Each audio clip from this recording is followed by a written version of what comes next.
नमस्कार दोस्तों। अब हमारा अगला क्वेश्चन 3 नंबर का, इसमें हम 3 फेज इंडक्शन मोटर से हमारा क्या क्या क्वेश्चन हो सकता है। तो सबसे पहले 3 फेज इंडक्शन मोटर में हमारा 3 फेज की वाइंडिंग होती है। इसमें आर वाई बी और तीनों फेजों की वाइंडिंग हमारी 120 डिग्री के एंगल पर की जाती है। 120 डिग्री के होने के कारण इसमें जो रोटेटिंग मैग्नेटिक फ्लक्स बनता है वो 120 डिग्री के अंदर तीनों वाइंडिंग स्थापित करने के कारण ही बनता है। इसीलिए 3 फेज इंडक्शन मोटर अपनी सेल्फ स्टार्ट होती है।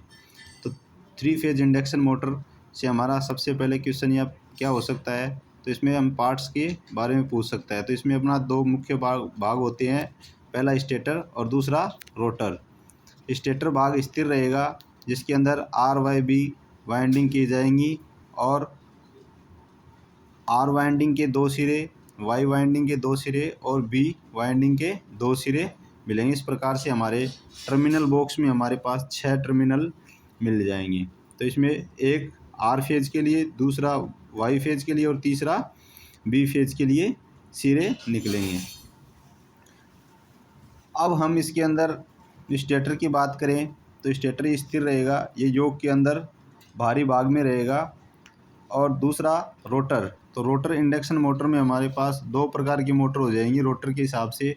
जिसके अंदर कोई वाइंडिंग नहीं हो, केवल छड़ें हो, वो स्क्वायर केज रोटर होगा। उसके अंदर कोई वाइंडिंग नहीं होगी, गिलेरी की आकृति का होगा, गिलेरी के पिंजरे की आकृति का होगा ये। दूसरा जिसके अंदर रोटर के ऊपर वाइंडिंग की जाएगी वो वाउंड रोटर या स्लिप रिंग इंडक्शन मोटर कहलाएगी।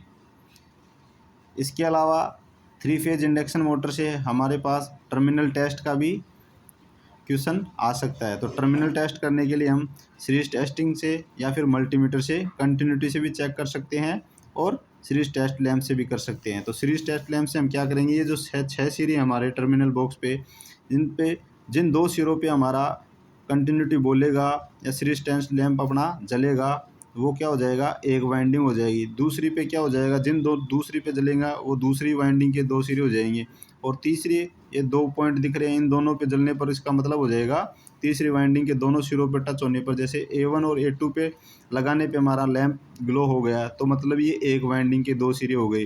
फिर हमने B1 और B2 पे टच किया तो हमारा ये क्या हो गया, दूसरी वाइंडिंग के सिरे हो गए। और हमें C1 और C2 पर हमने टच किया सीरीज टेस्ट लैंप तो ग्लो हो गया, तो हमारा ये तीसरी वाइंडिंग हो गया।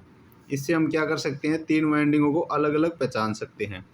लेकिन हमें फेज सीक्वेंस चेक करना हो तो उसके लिए हमें क्या करना पड़ेगा कि कोई भी 2 वाइंडिंग के सिरों को क्या करना है, कोई भी 2 वाइंडिंग को हमें सीरीज में कनेक्ट करना है और उसको क्या करना है, 230 वोल्टेज सप्लाई देनी है।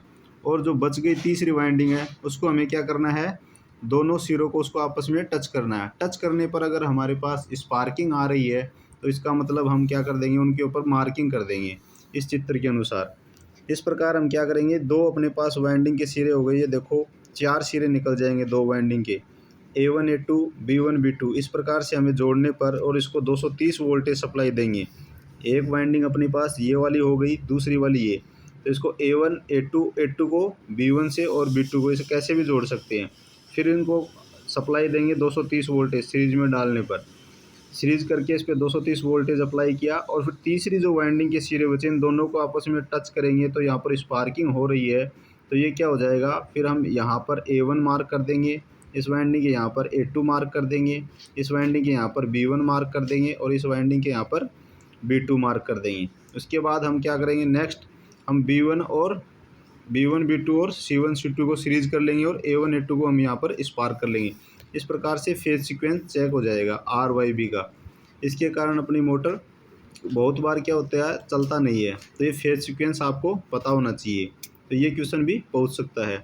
इसके अलावा अपने पास एग्जामिनर अपने को स्टार्टर के बारे में भी पूछ सकता है। 3 फेज मोटर के हमारे पास स्टार्ट करने के लिए ड्यूल स्टार्टर होता है जो अपनी 5 HP तक की मोटर को स्टार्ट करने के लिए काम में लिया जाता है।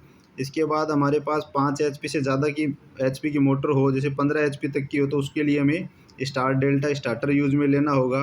और हमारी motor slip ring induction motor होगी या फिर हमारा रोटर वाइंडिंग किया हुआ होगा और उनके सिरे स्लिप रिंग पे जुड़े हुए होंगे, तो इसको स्टार्ट करने के लिए रोटर रेजिस्टेंस स्टार्टर का यूज़ किया जाएगा।